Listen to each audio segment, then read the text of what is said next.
Hello and welcome to the Womb-Centered Healing Podcast. I'm Sama Morningstar and I have Antje with me here today. Antje and I have been sort of co-creating, co-weaving here in Lake County, California for some time and looking for opportunities to actually do something together. We've been sort of on parallel lines, inviting each other to this or that or the other thing. And here we are finally coming together. Thank you so much for joining me. And Antje wanted to talk about creativity and the womb. And this is a big topic that we talk about a lot on this podcast. So I'm really curious to hear your take on it. And I already see some of these colors and energetics of these beautiful drawings in the background with the circular shapes and the wiggly lines and the tree kind of shape and all of this and the starbursts and it's such a beautiful depiction, these pictures that you've made in the background of the energetics of creativity. So I'm really looking forward to hearing what you have to share, and I'd love for you to introduce yourself and share a little bit about your personal journey with the womb and creativity and what you're excited to share here on the podcast. Thank you. You're welcome. Thank you so much for inviting me, and I'm very, very happy that we finally get to talk and spend some time and share. And yes, so my creative journey, I think, was blocked for most of my life. I would say, well, I've not completely. The funny thing is I was always a dancer. Luckily, my mom and dad, they saw me dance every time music was playing when I was a very, very little girl, when I just started walking, and they thought, oh, maybe dance classes would be nice for her. So I took dance classes since I was 5, and I think dance saved my life. So this is like the creativity I was always allowed. But anything else was always kind of shut off, and I blame the education system for that. Like, I had teachers that told me that I could not sing. I had teachers that told me that I could not draw and make art, and I embraced those thoughts, and I stayed in my head for most of my early life.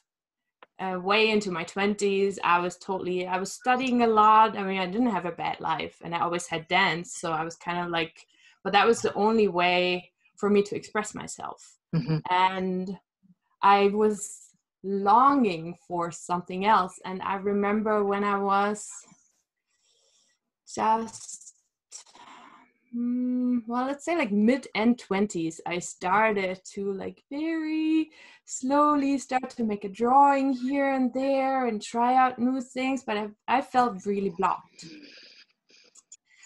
And I traveled to Peru, to South America, actually for my studies, for my university, to work there. And I had like this super strict plan. But before I went, I already knew this journey will have something for me for my entire life. So it's not just about, I was writing my master thesis, and it was like all about my academics and about my education. But I knew in my heart that this journey was for me too, and for me to discover a different part of myself that was kind of hidden. And there I discovered my feminine in a way, like my feminine energy, which I had never really been so aware of. I mean, it's always kind of there, but yeah, it was really hidden from me. And when I was in Peru, I connected to the earth and really like physically connected to the earth. I had several experiences, I don't know, like mystical experiences, I would say. I was invited to different ceremonies and things like I got like really lucky in a lot of ways to experience a lot of things that were kind of hidden for me. And I discovered some like energy inside me. And so then I went back to Germany and I kept studying and writing my thesis.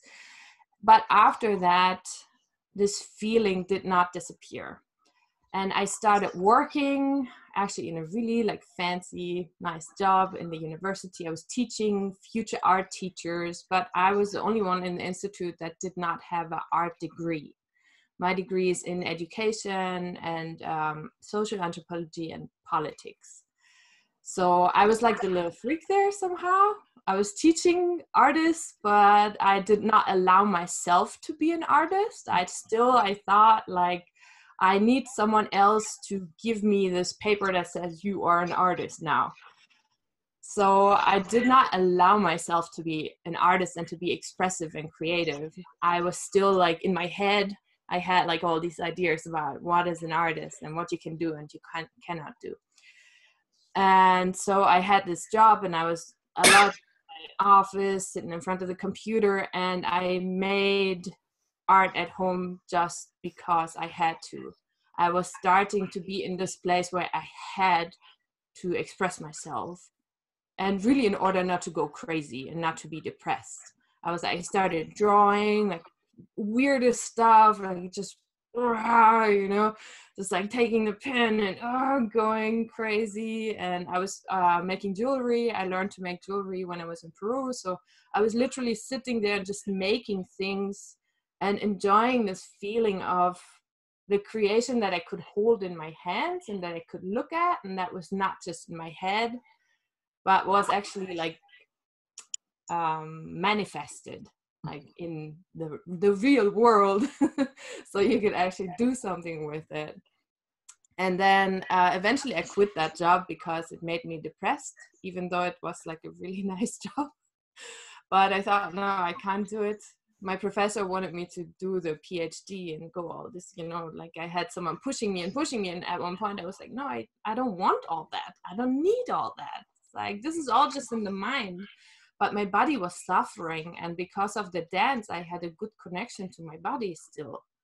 So I would feel like I had to do yoga because I was feeling so bad. And I thought, like, as much yoga as I'm doing, I should be Superman, I should be like super powerful. But no, instead I was like dragging along. I was like surviving. And it was just no good for me to be like trapped in a little office in front of the computer. It was no good.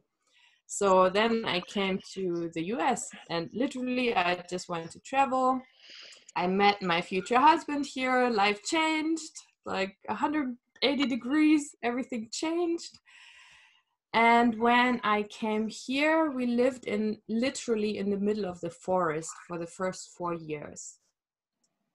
And that was the point where I connected to my womb. Starting to get to the womb now. Mm-hmm. And it was also, I think, because I was in a relationship and I hadn't been in a real like relationship for so long, like for literally 10 years before or something. I had not been in an actual relationship. Mm-hmm. So I don't know, it was like time to connect. Mm-hmm. And it was hard.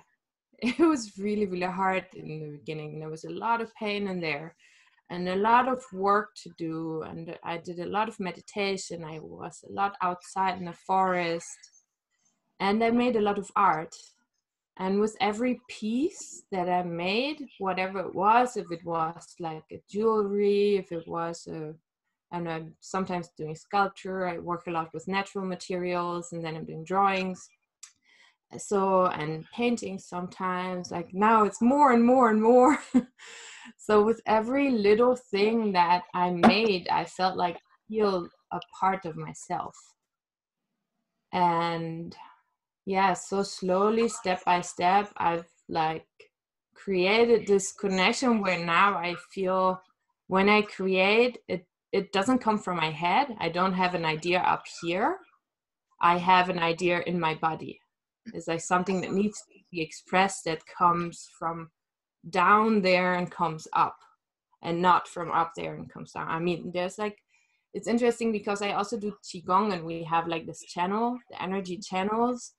And when I open the channel, I feel, of course, the energy is flowing, and I can have creativity come up from the ground and come down from the heavens. No? Well, that's what is depicted in these beautiful pictures in the background of these lines of movement flowing up and down, just like in a tree. And, you know, with these bubbles of energy rising and going up and going down, you're really depicting it. And I've had periods of time where I would draw very similar imagery depicting those flows of energy. So I really recognized it as soon as I came on and saw your pictures. I was recognizing these upward and downward flows very much in balance, and you know, mutually nourishing flow, which is an important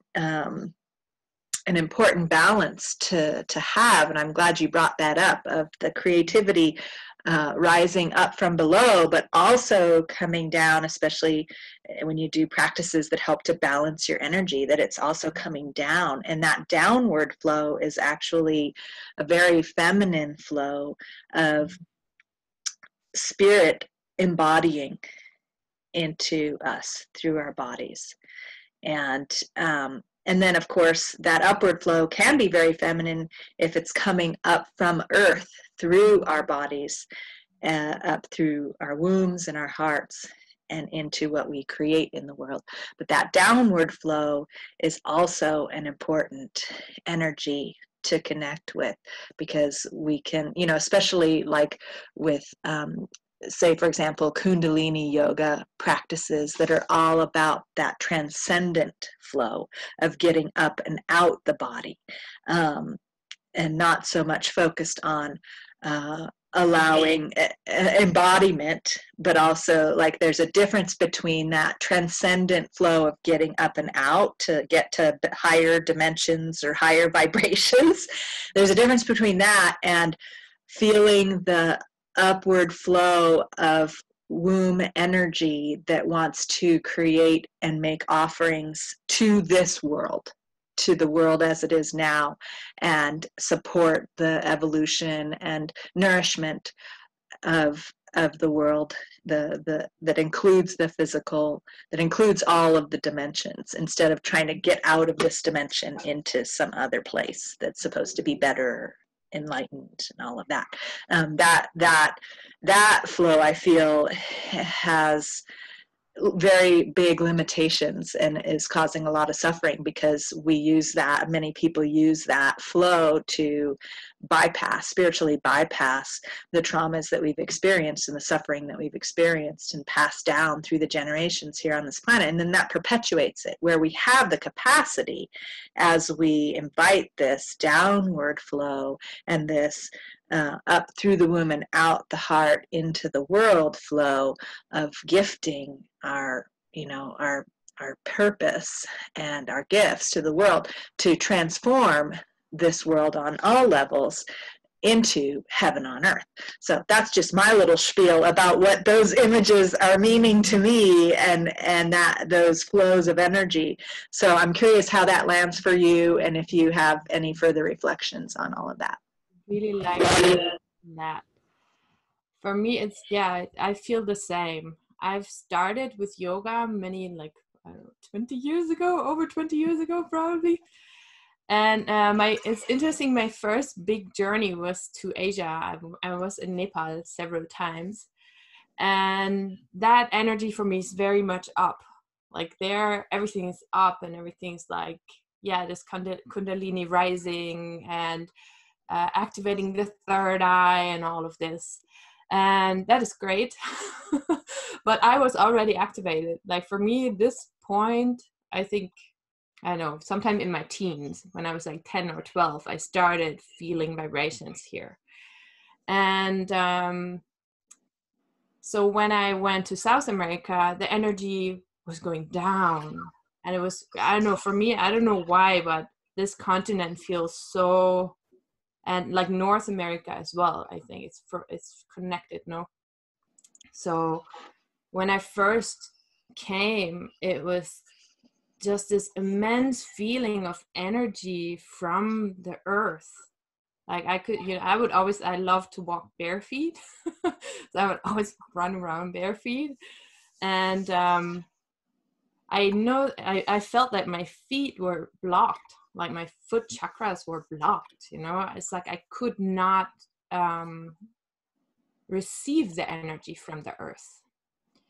And I think that for me was a really important step to make, to realize, it's not just about like giving and pushing out and all the energy out, yang, you know, and like all male energy, but it's about receiving, it's about taking the energy up, about like nurturing yourself and actually, receiving the energy from the ground and from the earth and really connecting to the ground. And I went to a bunch of sweat lodges too that really, really helped with that. Mm-hmm. And I totally agree with you on that. It's very the feminine energy, and I think this is why the feminine rising is actually the feminine descending in a way. It's actually like coming back to earth. It's actually not about rising and getting away from here and going out into other realms. It's actually about coming back to ourselves and to our bodies and into this earthy place. And for me, it's so funny, like, especially right now, I always feel like we are living in a paradise. We just need to open our eyes and see it. And I feel like now that everybody has to take a break and all the animals come into the cities and stuff, I'm like, they see it. This is paradise. Yeah, boy, that's, this distinction between feminine rising or feminine descending is an interesting one. My sense of the idea of feminine rising is not so much out and away, but up from underneath the foot of patriarchy, like the sprouts of the green grass coming through the cracks in the pavement, that there's a rising back into aliveness and back into being able to openly express our feminine power. From the depths of, but that requires the balance, like you're showing in your pictures and like we've been discussing, between that descending of energies into full embodiment and being willing to go. One thing I really talk about often, which I'd love to hear your insights about, is the importance of menstruation and our bleeding cycles in our cycles of creativity, and the importance of taking that rest time and allowing ourselves to go into the darkness, into feeling all of our feelings, even the less pleasant or forbidden feelings that society suppresses so much, and really allowing the power of our emotions and the power of those cyclical rhythms in our bodies to propel us effortlessly on a powerful journey of creativity. Whereas if we have this forced marching of day-to-day production, which is what our society is structured upon, that's what produces so much burnout and disease and illness, and especially for women. And so I'd love to hear about your journey with that and how your womb connection relates with your creative process. I think I am the most creative when I menstruate, which is really interesting because it is an effortless creativity, whereas at other times my creativity is more like up, more in the head. And when I menstruate, I am so in my body and I'm so in my womb, whatever comes up is direct. There's no thought involved. Whereas in other times, I'm thinking about it, I'm judging it, I'm looking at it, I have all these thoughts, and I, of course, can't stop my own thoughts. But when I'm sitting and just feeling my body, the things that come out of me, they are so much more powerful. They're really like shamanic almost, like when I make jewelry, I know, like, okay, this is a special piece. Like, let's see, who it's gonna go to, because not everybody can take that. That is for me really, and I think it's also because I for a long time, I am taking time off. It's like they're just sacred days for me, and I've organized my time. And even when I'm working, I organize my time to where I do as little as possible and just spend my day how it comes, like not make too many plans. I learn not to, or like just tell my friends, I'm sorry, I can't come and meet today. It's like, I'm just not feeling it. And it's kind of crazy because a lot of people take it as like, oh my God, you're feeling bad. I'm like, no, I'm not feeling bad. I'm just honoring myself. I'm just taking my time that I need right now to be in balance. Because in the end, it's really just about balance. Because the more I take my time and take it slower and, like take way more care of myself and have teas and stuff and really just spend a day, especially like doing nothing, just reading a book or something, or just drawing a little bit, and without any goal, without like it to have to be anything. The more active I can be in the other phases. So once I take these 2-3 days off, I am full power after. There's no need for recovery. There's nothing. I'm like, I can go right back. And I often have super like new ideas. I write a lot. Like I don't journal regularly, but if I journal, it's probably when I menstruate. And it's very important for me to allow this time. And it's kind of, I'm really happy about it, that it's just I think my body is so strong a part of me, and my connection to my body is so strong that, I mean, in my 20s, of course, I totally ignored it. But later, the more years I got, the more attention I pay to it. And I think it's also like to pay attention to it, really. I mean, you don't have to take time off, but if it feels like it, it's really nice to be able to. It's not like a rule. I think it should be a time without rules, a time without plans, and a time without rules. That's menstruation for me. Right, where we can just listen to and feel what's right for us in any given moment and follow that and let the moment guide us. I mean, there's so many spiritual traditions that talk about being in the now, right? And yet our lifestyles aren't really set up for that. We always have a schedule, and we're always working towards some goal and like that.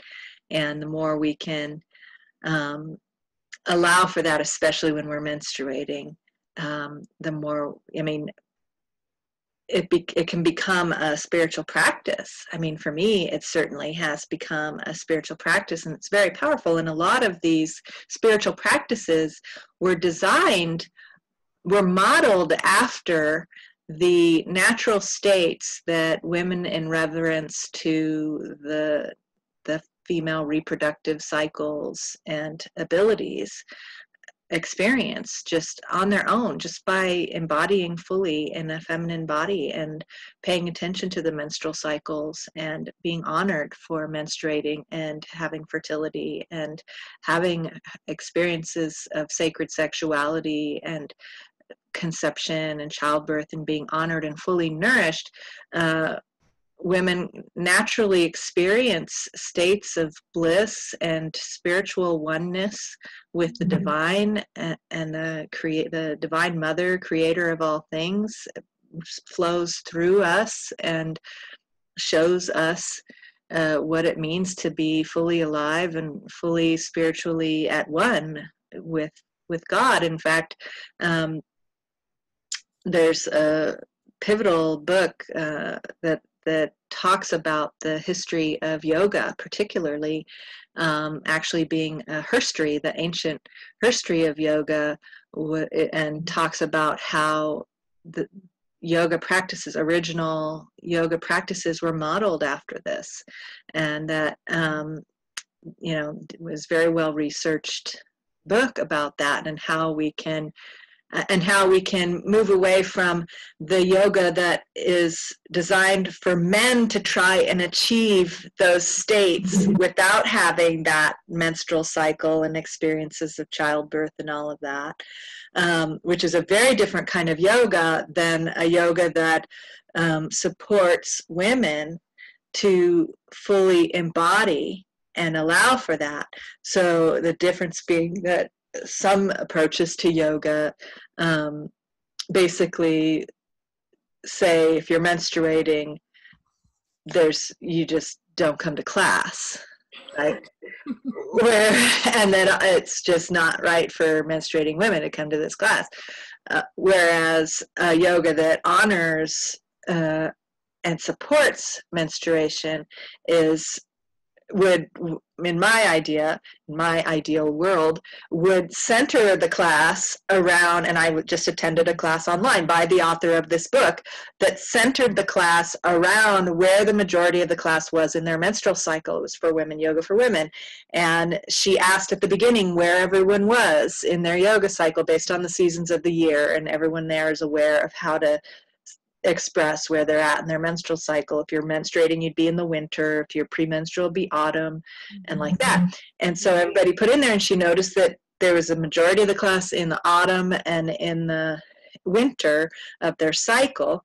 And she designed the class specifically for us, for where we were at in our menstrual cycles, which is such the opposite of what you normally get in a yoga class that was designed for men to, have the kind of experience to eventually attain the kinds of experiences that we naturally can have if we're really paying attention to our cycle. So, my goodness, how did we get all of the way over here? Well, we talked about yoga, we talked about the creative process, we talked about honoring menstruation, and so it just all tied together there with that little snippet. It was just yesterday that I took my first class with this teacher who, her name, the book is called Yoni Shakti. I think I see. And her name is Uma Dunsmuir Tully. Dunsmuir Tully, or Dinsmore, something like that. Yeah, I think. Yeah, but if you look up Yoni Shakti online, you can find her book. And it really nurtures this balance of flowing of energy. And I'm creating my own approaches to yoga that, are very similar. That's why I love her book. It's like, oh yeah, I've been doing that for years, listening to my own, I luckily had teachers or it wasn't even the teachers. I knew that I had to do my own practice between classes, I agree. Yeah, I think for me it's also, I think it's because of the dance. Eventually, I started with ballet, strict of course, but then eventually I went through modern dance and theater dance, and I had some classes of Buto, the Japanese theater. It's very expressive and very from the core and really about your emotions. So I think for me it's for a long time I've practiced just movement of however my body wants to move. And it's interesting that you say that the first yoga classes they would basically come from that, from someone just feeling in their body and just seeing, okay, my body has to move like this right now, and then putting this into practice. And it's really, I love that. It's really beautiful, really wonderful. And I even read a story, I think it was in this book, of describing a woman, just waking up in the morning and being in the sun, on the rocks, in the sun, next to the creek, and doing just however her body wanted to move, and her husband watching her from over in the bushes, and starting to try it himself, and then starting to teach his friends, because boy, did that feel good, and taking ownership of it, and her kind of finding out about it, going, oh, look, you're doing it too. Okay, great. I'm going to stay over here in the creek with the rocks in the sun. you know. And so that's how it became that. The marketed yoga became that, because those of us who are just feeling our bodies and moving aren't necessarily going out and marketing it. Although now we might be, because we're trying to pull humanity back from the brink of self-destruction by remembering, helping each other to remember how to really connect to ourselves and regenerate our vitality. Well, there we go. There, I said that. Right. That's interesting too. It's like basically not really a woman's thing to make things into a science. You know, it's like the man that comes and goes like, we can, make this into like a system and call it yoga and right. this and that. And that brings me to these images, like my drawings that I have behind me. They are actually, it's cool that you said that you used to draw like this, because I also feel it's like a natural way of how I would express myself, but I took classes for this. It is a technique called neurografica, and a Russian man developed it. He's like a psychology doctor of psychology. So it has a lot of psychological input, I would say, in it. And it is, for me, like drawing meditation, really. You know, I wonder if he really invented it, or if he saw his wife or his daughter doing it and then decided it had all of these qualities and created it into something he could teach in a class. I don't mean to disparage your teacher, but it's so often the case, right? Yeah, and I think, in the end, it's just like he found a way to bring it all together. Exactly, right. It's like he describe it in a way that you can give from person to person and teach. That's right. Keep developing. So yeah, I would not he did not invent the circle and the line. Right. He just created a system of using it in a way that has the potential to transform.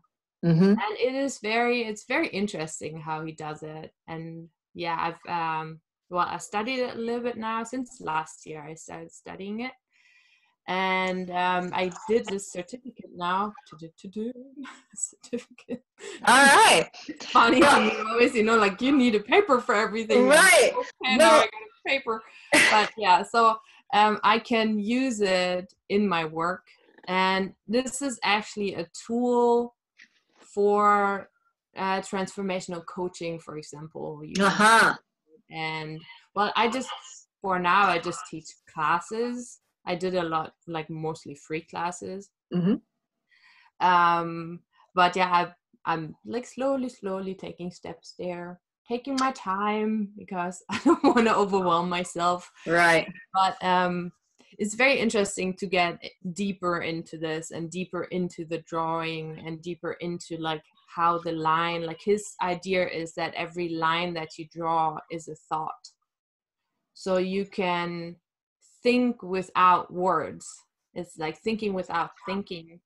And the funny thing is, the way I got to this was I took one class and I had this total aha moment. I had like a moment where I was like, where my mind was like blown. I was like, oh my God, and the idea, what you can reach basically with the drawing is to change your mind. So when you draw, you get out of the mental try a carousel, where you just keep turning around and around, having the same thoughts, like turning the problem around and not finding a way out. And once you put it on a paper and you draw, the process of drawing just creates a distraction in your mind, and it opens up to new ideas. That is the idea, and that's for me 100% how it works. It's like when I draw a problem and I have a solution. And it comes from inside me. Yeah. And this is what I very much about this process. It is like a way where I'm not a coach and I'm telling you I'm solving your life. No, it's like I can, help you solve your own problems, find your own solutions, and like in your way, because everybody, for everyone, it's kind of, everybody may need a different approach or may need a different answer. And when the answer comes from inside you, it's your answer. Right. So yeah. It's beautiful because, I see in the images behind you with the circle and the line, a symbolism of the masculine and the feminine and how they interact and can create together, providing a balance of energies for a solution to arise and a beautiful partnership. And I don't know if your teacher or if you maybe talk about that aspect of the circle and the line, or the other symbolic shapes that might arise, and how that gives you the solution to the inner problem from a very somatic place, and from a different place than where we're used to or trained to come from in solution solving, with the logical mind being prioritized all over everything else. Whereas if you have the more feminine brain and the body brain involved, there's so much more available. And it sounds like this process of drawing with all of these shapes and allowing it to happen gives us access to the womb wisdom and the body wisdom, and weaves it all back together, the feminine brain and the masculine brain, the logical thinking brain and the dreaming brain, the subconscious brain, and all of that starts to weave back together. As anyone who's explored art, whether by looking at other people's art or creating our own art, can feel that weaving together that happens in the artistic process and the creative process of all of these aspects, because that's what's needed in order for creativity to flow, is this balance, this partnership between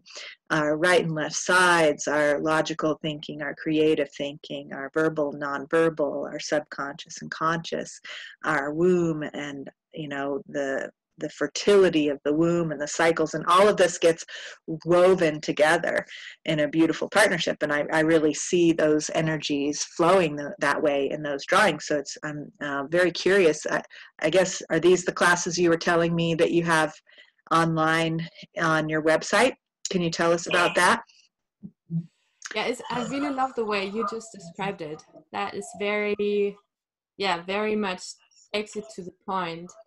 Like when we think of a circle, for example, it's always harmonious, it's always whole, it always brings things together. So we work with that. And we can, for example, draw a circle and then name the circle. And so we can bring our life literally piece by piece into the picture and name it. We don't have to name it, but we can name it. And then another aspect that I really appreciate is that we focus on our body, our feeling. Like when I draw this line, how does my body feel? What kind of emotions come up, and where do my thoughts go? So we always focus on 3 dimensions: on the body, on the emotions, and on the thinking mind, which opens up whole new doors, whole new areas of experience. And so it's really not just the visual, it is like the body, the feeling, the emotion, the thoughts, everything is encompassed in it. And we work with all these aspects. And I am just now starting to teach a class that is called the Neuro Tree. And we are drawing trees.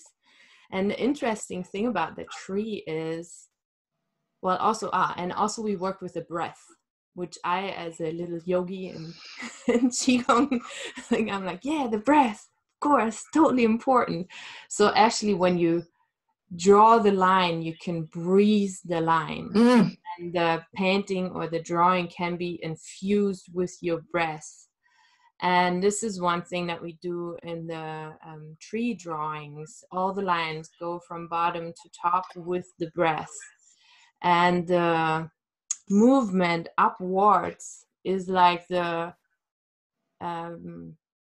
building up the spine erect. You know, it's like when we become humans, we become upright and we become self-conscious and we have our own mind. No, it's so it's a Well, I'm sold, my dear. I want to check out these classes myself personally. I'm like, okay, here's another way I can nourish myself. I'm really feeling lately, you know, I hold space for so many people and really give of myself a lot because I'm really on mission and I'm writing this book. And what I'm noticing is the more I get into this, the more I want my creative process, the more I want to receive nourishment and support from other people with a similar journey that are, you know, offering these things. So please do tell us how we can find your website and get involved with this process with you. So the website is called Neuro Art Project. Neuro Art. Neurological, like the neuro. Yeah. Neuro Art Project. .net. Okay, neuroartproject.net, and that's your personal website where we can find your classes that you're offering. And these are online classes? These are online classes, yes. Perfect. I may eventually offer them somewhere local, but so far hasn't. Right, we don't have that possibility even right now to do that. So I'm glad you're doing online because excellent. That's really excellent. So thank you so much for coming on the podcast and sharing about this. And I really enjoyed spending time with you. And as listeners know, if you want to learn more about womb-centered healing, you can visit the wombcenteredhealing.com website and learn all about the Womb-Centered Healing Temple and the courses that are available there around some of the things that I've been talking about. And yeah, so wonderful. So thank you so much. And I look forward to hearing anything that listeners are inspired to share about this conversation. And yeah, that's all for now. So take care, and we'll see you all again soon.